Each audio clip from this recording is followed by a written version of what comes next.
नमस्कार, मैं हूं पूजा सिंह और आप देख रहे हैं हमारा ये खास बुलेटिन। चलिए बुलेटिन की शुरुआत करेंगे आज की कुछ खास बड़ी खबरों के साथ। हरियाणा में स्वास्थ्य और पर्यावरण को लेकर एक नई पहल देखने को मिली। चंडीगढ़ में मुख्यमंत्री नायब सिंह सैनी जब विधानसभा सत्र के लिए पहुंचे तो उन्होंने गाड़ियों की जगह साइकिल का सहारा लिया। ये साइकिल यात्रा न सिर्फ एक प्रतीक थी बल्कि एक संदेश भी कि नशे से दूर रहकर और फिटनेस को अपनाकर ही युवा भारत को आगे ले जा सकते हैं।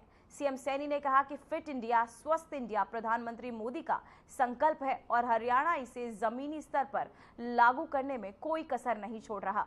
युवाओं को नशे से बचाने के लिए राज्य भर में साइकिल यात्रा और मैराथन जैसे जागरूकता अभियान चलाए जा रहे हैं।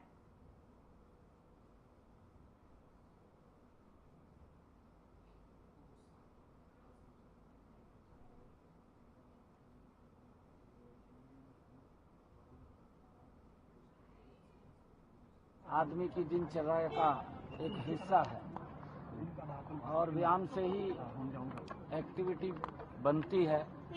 देश के यशस्वी प्रधानमंत्री आदरणीय मोदी जी का जो आह्वान है, जो उन्होंने कहा भी है, फिट इंडिया और स्वस्थ इंडिया, कि हम अगर योग करेंगे, योग के साथ जुड़ेंगे तो हम स्वस्थ रहेंगे। तो देखिए, वो खेल नर्सरियाँ हैं, खेल नर्सरियाँ खुली हुई हैं कि हमारा युवा खेलों की तरफ बढ़े, नशे की तरफ न बढ़े, क्योंकि हमारा युवा हमारे देश की, हमारे राज्य की प्रॉपर्टी है।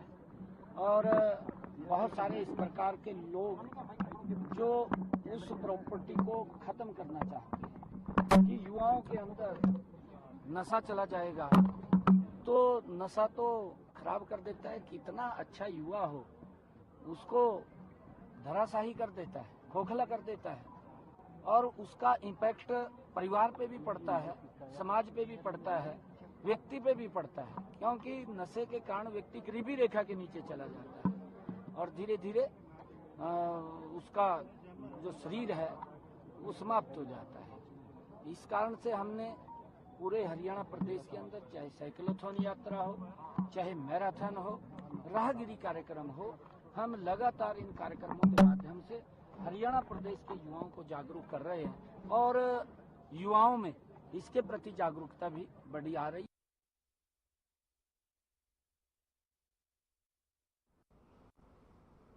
तो वहीं दिल्ली के सरदार पटेल विद्यालय लोधी स्टेट में मुख्यमंत्री रेखा गुप्ता ने इलेक्ट्रिक वाहनों बस कार्यक्रम का शुभारंभ किया। उन्होंने कहा कि दिल्ली को प्रदूषण मुक्त बनाने का संकल्प है और पूरी परिवहन व्यवस्था को इलेक्ट्रिक बसों में बदलना इसका हिस्सा है। इस योजना के तहत अब दिल्ली सरकार की इलेक्ट्रिक बसें बच्चों को स्कूल से उनके घर तक सुरक्षित और प्रदूषण मुक्त सेवा देगी। मुख्यमंत्री ने इसे दिल्ली के विकास में मील का पत्थर बताया। दिल्ली को पॉल्यूशन फ्री करने का हमारा प्रण है और हम पब्लिक ट्रांसपोर्टेशन की पूरी फ्लीट को इलेक्ट्रिक पर लेकर के आ रहे हैं। तो ये एक बहुत बड़ा सेगमेंट है कि जहां स्कूल बसेस सड़कों पे दौड़ती हैं और हजारों स्कूलों को केटर करती हैं। ये पहला अपने आप में एक्सपीरियंस है कि हमने सरदार पटेल स्कूल के साथ में दिल्ली सरकार की बसेस को जोड़ा है और अब इनके बच्चों को पूरी तरीके से दिल्ली गवर्नमेंट की इलेक्ट्रिक बसेस घरों तक पहुंचाएगी और इससे जो प्राइवेट कार इन बच्चों को घर लेके जाती थी या जो इनकी अपनी बसेस थी, उसकी जगह ये पॉल्यूशन फ्री बसेस दिल्ली की सड़कों पे दौड़ेगी, बच्चों को घर पहुंचाएगी। ये लो फ्लोर है, इसलिए बच्चों के लिए और भी आसान है, एसी है तो बच्चे बड़ा खुश हैं। तो ये सारी चीजें जो है दिल्ली की डेवलपमेंट में एक नया माइलस्टोन साबित होने वाला है और मैं तो यही चाहती हूँ कि सभी स्कूल की बसेस जो है वो इलेक्ट्रिक मोड पे आए और दिल्ली का पॉल्यूशन कम करने के लिए हम सब मिलकर के ज्वाइन हैंड करें। तो वहीं भोपाल में मुख्यमंत्री डॉक्टर मोहन यादव ने मानवता और स्वास्थ्य सेवा को नई दिशा देते हुए कई जनहित योजनाओं की जानकारी साझा की। उन्होंने कहा कि गंभीर मरीजों की समय पर इलाज मिले, इसके लिए प्रदेश में पीएम श्री एयर एम्बुलेंस सेवा शुरू की गई है। वहीं शव वाहन योजना से अब पार्थिव शरीर का आपको बता दें कि सम्मान पूर्वक घर तक पहुंचाया जा रहा है। सड़क हादसे में घायल लोगों की तत्काल मदद के लिए राहवीर योजना लागू की गई। सीएम ने श्योपुर और सिंगरौली जैसे जनजातीय आपको बता दें बहुल क्षेत्रों को भी मिले सरकारी मेडिकल कॉलेजों की सौगात को आदिवासी समाज के प्रति सरकार की संवेदना और संकल्प बताया है। मंत्री जी मैं बताना चाहूंगा, सिंगरौली, नाम सिंगरौली, उस सिंगरौली के शहर को ढूंढो तो मुझे लगता नहीं कि सफलता मिलेगी। सिंगरौली प्रॉपर रूप से ऐसे कई सारे एरिया को मिला के सिंगरौली बोलते हैं, लेकिन ये आप ही का मन हो सकता है और यशस्वी प्रधानमंत्री का आशीर्वाद हो सकता है कि आपने एक झटके से ऐसे स्थान पर भी मेडिकल कॉलेज मंजूर कर दिया। ये आदिवासियों के प्रति हमारी भावना बता रही, ये सद्भावना। ऐसे ही हमारा श्योपुर, कहने के लिए श्योपुर है, लेकिन श्योपुर की आबादी मुझे नहीं लगता 1 लाख भी होगी, लेकिन ये छोटे छोटे स्थान पर भी हमारा आदिवासी भाई बहन कोई कहीं भी है, उसके जीवन में कोई कष्ट आए तो सरकार सबसे पहले खड़ी है। ये उसके परिणाम है, उसके लक्षण है। जोरदार अभिनंदन हमारी सद्भावना की व्यवस्था के लिए। और मैं तो और चौंक गया आज जब 2 मेडिकल कॉलेज को लेकर के माननीय अध्यक्ष जी ने स्वयं, माननीय स्वास्थ्य मंत्री जी ने स्वयं ने फोन करके कहा। ये अलग बात है कि विभाग के तौर पर अभी हमारे लिए ऐसा लगता था कि शायद इस साल होंगे या अगले साल होंगे, क्योंकि कई सारी चीजों में अभी हमारी और भी गुंजाइश बाकी थी मध्य प्रदेश सरकार की। लेकिन आपने कहा नहीं, आदिवासी भाई बहनों के लिए जो पैरामीटर्स लिए वो पर्याप्त है, हम तुरंत कॉलेज की परमिशन देते हैं। 100 के बेड के आपने 100 हॉस्पिटल की सीटें मेडिकल कॉलेज, ये दोनों तरह से लाभदायी है। हमारे बच्चों के लिए भी, जोरदार बच्चों के लिए अभिनंदन करें। एक साथ 200 सीट मेडिकल कॉलेज की बढ़ना ये एक सपने के बराबर है, लेकिन आपने तुरंत 2 नए मेडिकल कॉलेज की सौगात। और ये मैं आंकड़े देख रहा था कि हमारे कहा 2002-3 तक 1956 में मध्य प्रदेश बना, लेकिन 56 के बाद केवल 5 मेडिकल कॉलेज मध्य प्रदेश को मिले थे। और ये उसके बाद 9 मेडिकल कॉलेज सरकारी अगर मिले तो मुझे एक आध पे छोड़ दें तो ये दोनों आपके टेन्योर में ही मिले। माननीय स्वास्थ्य मंत्री जी जोरदार अभिनंदन करें, ये आपका ही कमाल है। माननीय मंत्री जी मैं बताना चाहूंगा, हमारी सरकार ने आपके आशीर्वाद के साथ ही एयर एम्बुलेंस की सुविधा भी दी है। एयर एम्बुलेंस की सुविधा जिसके बलबूते पर कोई कहीं भी गरीब से गरीब आदमी घायल है या बीमार है और डॉक्टर हॉस्पिटल में कहता है कि इसको बड़े हॉस्पिटल में पहुंचाना पड़ेगा, अब इसकी जान बचाने के लिए कहीं और शिफ्ट करना पड़ेगा। ऐसे में हमारी डॉक्टर की रिपोर्ट पे कलेक्टर के माध्यम से एयर एम्बुलेंस के आधार पर 2 लाख लगे, 5 लाख लगे, 10 लाख लगे, सारे पैसे सरकार उसकी कीमत देगी। उसकी जान बचाने का काम हमारी सरकार के माध्यम से होगा। गरीब से गरीब आदमी की जान बचना चाहिए। जब आप 5 लाख का इलाज उधर करने के लिए तैयार है तो हमारा भी प्रयास है कि हम अपने एयर एम्बुलेंस की सुविधा के बलबूते पर हमारे राज्य के नागरिकों की सुविधाओं में वृद्धि करते हुए उनको मेडिकल की हेल्प तुरंत दिलाएं। उतना ही नहीं, अभी हमने हमारी सरकार के माध्यम से हेल्थ डिपार्टमेंट के जरिए ये जो एक बड़ी कठिनाई थी, एक्सीडेंट हो गया, एम्बुलेंस आ गई, 108 आ गई और लाकर छोड़ गई, छोड़ने के बाद कोई कारण से वो इतना घायल है कि उसकी जान नहीं बची, कठिनाई हो गई। अब ऐसे में वो गरीब आदमी जिसके परिवार से कोई चला गया, एक तो वो वैसे ही उसके भाव बड़े खराब मन में कि मेरा आदमी चला गया परिवार से, और ऐसे कष्ट में जब उसको गांव ले जाना है, अपने खलियान खेत जहां जाना है, अब बॉडी को ले जाना है, पोस्टमार्टम हो गया उसका, बाकी जैसा मैं उसका उल्लेख क्या करना चाहूंगा कि पोस्टमार्टम के बाद बॉडी के साथ ब्लड भी निकलता और बाकी कठिनाई कितनी हो जाती। अब कोई गाड़ी में ले जाने चाहो तो गाड़ी वाला अंदर बॉडी को नहीं लेता है, हाथ में ठेले पे पता नहीं कैसे कैसे करके वो ऐसी बॉडी को ले जाते, बड़ा दर्द होता था। लेकिन आपके आशीर्वाद से हमारी सरकार ने सब वाहन की व्यवस्था कर दी है, गरीब से गरीब आदमी के लिए भी पूरे प्रदेश के अंदर।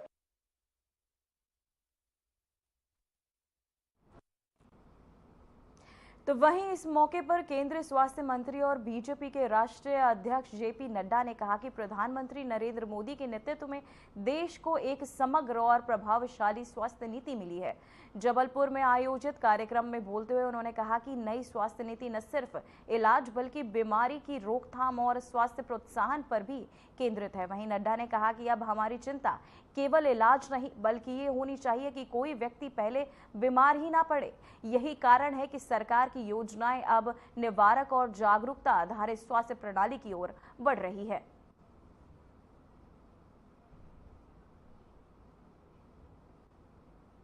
बीमार हो और बीमार होने के बाद आपका इलाज शुरू, यानी क्योर करना। पहले बीमार होने दो, फिर उसके बाद इलाज करो, यानी सारी की सारी सोच क्यूरेटिव पर थी।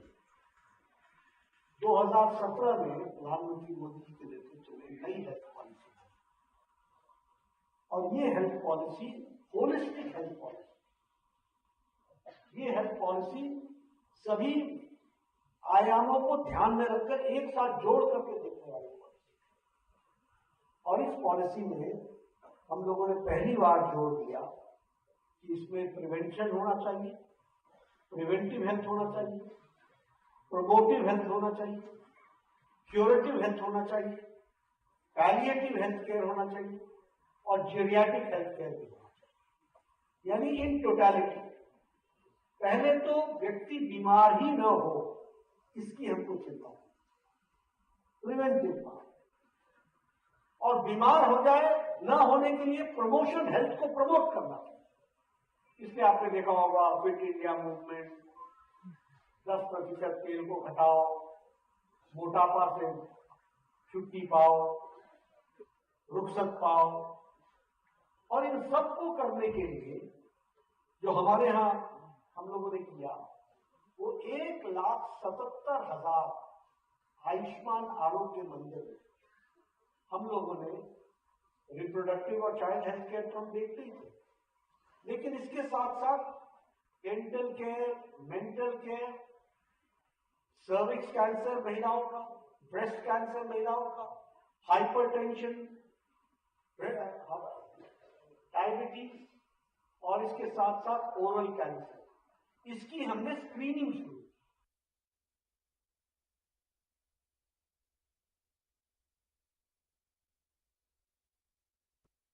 तो वहीं ग्वालियर में केंद्रीय कृषि मंत्री शिवराज सिंह चौहान ने देश की कृषि व्यवस्था को लेकर बड़ा संदेश दिया है।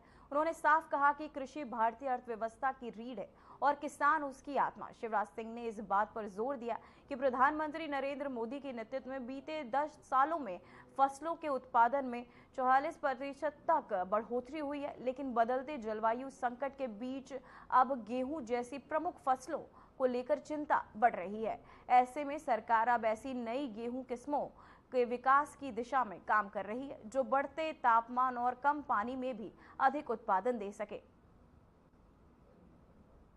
है और किसान उसकी आत्मा। किसानों की सेवा हमारे लिए भगवान की पूजा है, और कृषि में उत्पादन लगातार बढ़े, लागत घटे, उत्पादन का ठीक दाम मिले, प्राकृतिक आपदा में राहत मिले, कृषि का विविधीकरण हो और धरती आने वाली पीढ़ियों के लिए भी अन्न उत्पादित करती रहे, इसका प्रयास हमारे प्रधानमंत्री श्रीमान नरेंद्र मोदी जी के नेतृत्व में कृषि विभाग लगातार करता रहा है। गेहूं हमारी प्रमुख फसल है और जौ का भी अपना महत्व है। गेहूं अनेकों तरह की कठिनाइयों का सामना कर रहा है। जलवायु परिवर्तन के कारण, बढ़ते हुए तापमान के कारण ये आशंका व्यक्त की गई है कि गेहूं का उत्पादन घट सकता है।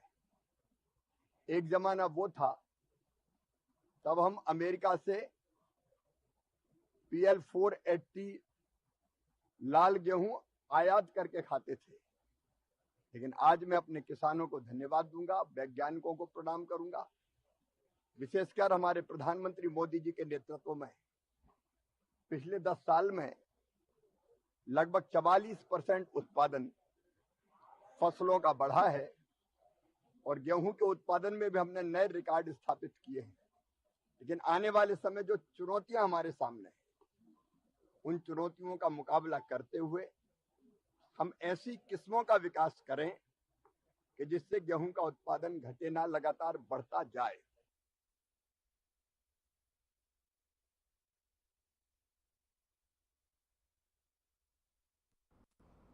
तो वहीं आप नेता सौरभ भारद्वाज के खिलाफ ईडी की छापेमारी पर प्रतिक्रिया देते हुए दिल्ली विधानसभा में नेता प्रतिपक्ष आतिशी ने केंद्र सरकार पर गंभीर आरोप लगाए। आतिशी ने कहा कि प्रधानमंत्री मोदी की डिग्री से जुड़ा मामला हाईकोर्ट में लंबित है और इस मुद्दे से ध्यान भटकाने के लिए सौरभ भारद्वाज के घर पर फर्जी छापेमारी की जा रही है। उन्होंने सवाल उठाया कि अगर पीएम की डिग्री असली है तो विश्वविद्यालय को गर्व के साथ उसे सार्वजनिक करना चाहिए।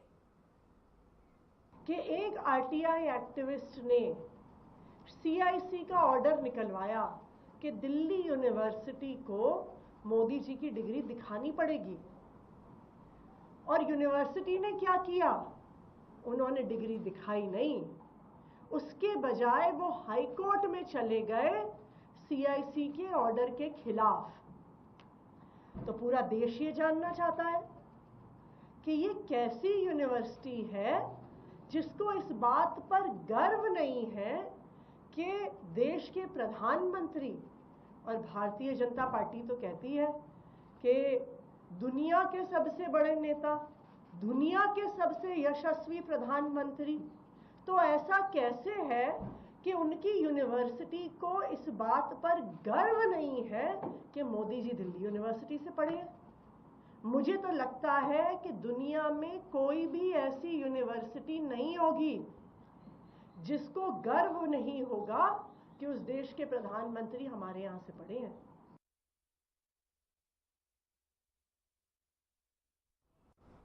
बेटियों की सुरक्षा अब सिर्फ एक मुद्दा नहीं बल्कि एक सामाजिक चेतना का विषय बन चुका है।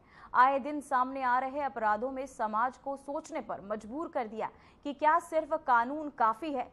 इसी सोच को लेकर उत्तर प्रदेश के बागपत जिले में एक अनोखी और ऐतिहासिक महापंचायत बुलाई गई, जहां बेटियों को दहेज में सोना चांदी नहीं बल्कि आत्मरक्षा के लिए हथियार देने की बात की गई। इस महापंचायत का ये संदेश ऐसे समय पर आया जब निक्की दहेज हत्याकांड जैसे सनसनीखेज मामले सामने आ रहे हैं। इसी बीच फरमान चर्चा का विषय बन गया है। देखिए हमारी एक खास रिपोर्ट।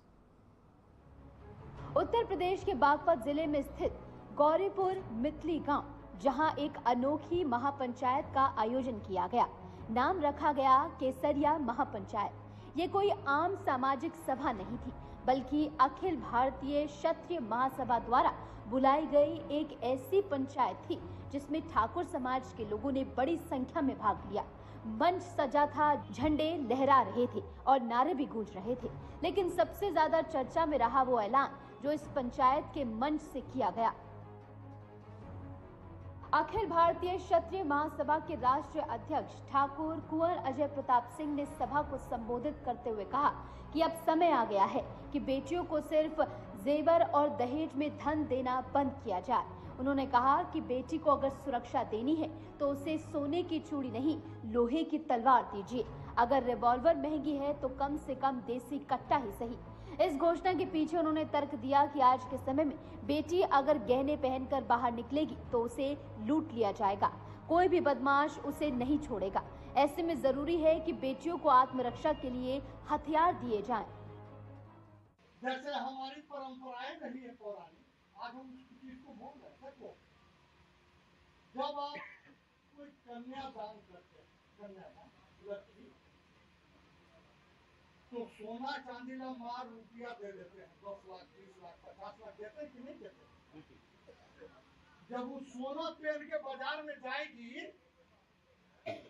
तो चोर लुटक्का जो बाजार में बैठा उसको छोड़ेगी, लूट लेगी। इसलिए मेरे कौम के वीरों, देखो अपने लड़की के दान में पैसा दो या मन दो, लेकिन एक कटार जो है, एक तलवार जो है, जरूर देना।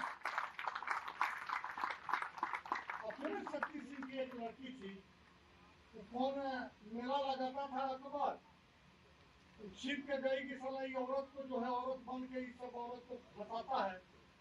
तो शक्ति सिंह ने लड़की ने वो अकबर के सीने पर चढ़ के कटार भिजा दिया। तो आप कन्यादान में एक कट्टा एक तलवार, हम तो कह रहे हैं कि उसको बेरली एक्सपोर्ट रिवॉल्वर दीजिए। यदि दाम ज्यादा है, 3 लाख 4 लाख का मिलेगा, दाम ज्यादा है, लेकिन कट्टा का दाम ज्यादा नहीं, जरूर दीजिए बेटी। देखिए, बेटी हमारी है और उसकी सुरक्षा की जिम्मेदारी है। तो हम वर्तमान में जी रहे हैं, वर्तमान में हमारी ये परिस्थिति है। कुंवर अजय सिंह का कहना साफ है कि आज की परिस्थितियों में बेटियों को सजाने नहीं, सजग करने की जरूरत है। ऐसे में जरूरी है कि उन्हें आत्मरक्षा के लिए हथियार दिए जाएं, ताकि वो जरूरत पड़ने पर अपनी रक्षा खुद कर सके। इस विवादास्पद बयान ने नई बहस को जन्म दे दिया है। क्या ये बयान बेटियों की सुरक्षा के नाम पर हथियारों को बढ़ावा देने वाला है? क्या परंपरा और संस्कृति की आड़ में समाज को एक नए और खतरनाक मोड़ पर ले जाया जा रहा है? पंचायत में मौजूद लोगों ने इस ऐलान का स्वागत भी किया। वहां जुटे कुछ लोगों का कहना था कि ये पुरानी परंपरा थी जो अब दोबारा लौटनी चाहिए, क्योंकि एक तरफ आधुनिक भारत में लड़कियां चांद पर पहुंच रही हैं, तो दूसरी ओर उन्हें घर से बाजार तक सुरक्षित पहुंचाने की चुनौती अब भी जस की तस है। बागपत की महापंचायत ने जो बात कही वो चाहे विवादास्पद हो, लेकिन सोचने वाली जरूर है। क्या बेटियों को हथियार देना समाधान है या समाज को उनकी सुरक्षा की जिम्मेदारी उठानी होगी, नियमों से, नियत से और न्याय से? हाल ही में सामने आए निक्की दहेज हत्याकांड को लेकर भी पूरे देश में इस समय चर्चाएं हैं, और ऐसे में महापंचायत की ओर से जो ऐलान किया गया है, इसको लेकर चर्चाएं बेहद तेज हैं। हालांकि ये बात भी साफ है कि इस तरह के ऐलान कानूनी दृष्टिकोण से कई सवाल खड़े करते हैं। एक ओर जहां सरकारें दहेज प्रथा के खिलाफ अभियान चला रही हैं, तो वहीं समाज का एक तबका दहेज में हथियार देने की बात कर रहा है। महिलाओं की सुरक्षा एक अहम मुद्दा है, लेकिन क्या इसका हल हथियारों में है या फिर जरूरत है बेहतर कानून व्यवस्था, शिक्षित सोच और जागरूकता की? Bureau report, Aryan TV. Delhi NCR में मंगलवार की सुबह मौसम ने करवट ली। भारी बारिश से राजधानी और आसपास के इलाकों में जनजीवन प्रभावित हुआ। भारतीय मौसम विभाग ने चेतावनी दी है कि आज 26 अगस्त को भी भारी बारिश का सिलसिला जारी रहेगा। उत्तर प्रदेश के कई जिलों में भी बारिश का अलर्ट जारी किया गया। वहीं हिमाचल, जम्मू कश्मीर और उत्तराखंड में लगातार बारिश से जनजीवन अस्त व्यस्त हो गया।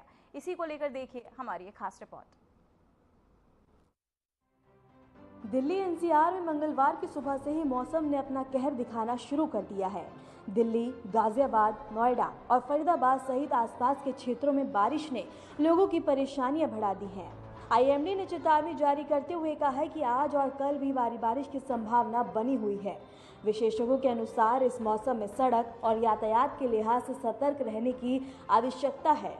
उत्तर प्रदेश के सहारनपुर, मेरठ, बिजनौर, मुरादाबाद और बुलंदशहर समेत कई जिलों में भारी बारिश का अलर्ट जारी किया गया है। प्रशासन ने लोगों को सुरक्षित स्थानों पर रहने और आवश्यक सावधानी बरतने की सलाह दी है। हिमाचल प्रदेश, जम्मू कश्मीर और उत्तराखंड में लगातार बारिश ने जनजीवन को बुरी तरह से प्रभावित किया है। भारी बारिश से भूस्खलन और बाढ़ के कारण कई मार्ग अवरुद्ध हो गए हैं। मणिमहेश यात्रा के दौरान 3 तीर्थयात्रियों की ऑक्सीजन की कमी से मौत हो गई। सैकड़ों लोग बारिश और भूस्खलन की वजह से फंसे हुए हैं। प्रशासन ने रेस्क्यू ऑपरेशन तेज कर दिए हैं। सेना और एनडीआरएफ की टीमें प्रभावित क्षेत्रों में लोगों को सुरक्षित स्थानों पर पहुंचाने में जुटी हुई है। स्थानीय प्रशासन ने चेतावनी जारी करते हुए कहा है कि सावधानी के बिना यात्रा न करें और संभावित भूस्खलन और बाढ़ वाले क्षेत्रों में न जाएं। मौसम विभाग ने मंगलवार को राज्य के 24 जिलों में गरज, चमक और 40 किलोमीटर प्रति घंटे की रफ्तार से हवाओं का अलर्ट जारी किया है। मौसम विभाग ने कहा है कि 29 अगस्त तक बिहार में भारी बारिश का दौर जारी रहेगा। बिहार में सामान्य से 26% बारिश कम दर्ज की गई है। राज्य में प्रशासन ने आपातकालीन इंतजाम किए हैं। उत्तराखंड में राज्य ने राष्ट्रीय राजमार्ग और पहाड़ी मार्गों में निगरानी को और भी ज्यादा बढ़ा दिया है। हिमाचल में राहत शिविर बनाए गए हैं और सड़कों पर फंसे यात्रियों को निकालने के लिए एम्बुलेंस और बचाव दल सक्रिय है। जम्मू कश्मीर में प्रशासन ने मौसम की चेतावनी और सुरक्षित स्थानों की जानकारी सार्वजनिक की है। साथ ही लोगों से अपील की है कि वे सुरक्षित रहें और आवश्यक यात्रा ही करें। राजस्थान में हो रही भारी बारिश के कारण कई जगह बता दें कि बाढ़ जैसे हालात बने हुए हैं। उदयपुर के गांव में मूसलाधार बारिश से लोगों के घर डूब गए हैं और सोम नदी उफान पर है। इसके साथ ही बता दें कि सिरियों में एक व्यक्ति की कार नदी में बह गई, लेकिन उसे बचा लिया गया। बारिश के कारण कई जगहों पर सड़कें टूट गई हैं और फसलों को भी नुकसान हुआ है। मध्य प्रदेश के ग्वालियर में एक 3 मंजिला मकान गिरने से 3 लोग दब गए। बिहार के पटना में भी भारी बारिश के कारण जलभराव हुआ है। प्रयागराज में गंगा और यमुना नदी के जलस्तर में वृद्धि से बाढ़ का खतरा मंडरा रहा है। उड़ीसा के जाजपुर जिले में भी भारी बारिश से कई गांव प्रभावित हुए हैं और लोग पलायन करने को मजबूर हैं। प्रशासन राहत और बचाव कार्य में लगा हुआ है। मौसम विशेषज्ञों के अनुसार ये मानसून का तीव्र दौर है। भूस्खलन और बाढ़ से बचने के लिए सतर्क रहना अत्यंत आवश्यक है। इसके साथ ही बता दें कि घरों की छतें, निचले इलाकों और नदी किनारे रहने वाले लोगों को अतिरिक्त सावधानी बरतनी चाहिए। सड़क मार्ग पर फंसे लोगों के लिए वैकल्पिक मार्ग और सतर्कता निर्देश जारी कर दिए गए हैं। लोगों को सलाह दी गई है कि बारिश और भूस्खलन की चेतावनी मिलने से यात्रा स्थगित करें।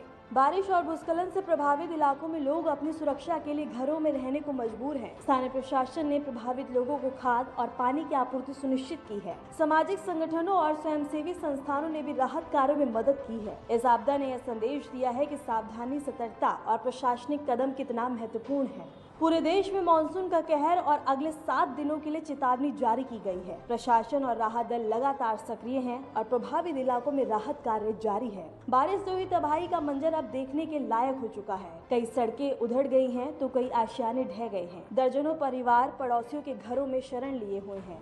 बाढ़ प्रभावित परिवार अब सरकार की ओर उम्मीदें की नजर से देख रहे हैं।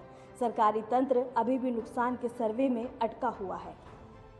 Bureau report, RN TV.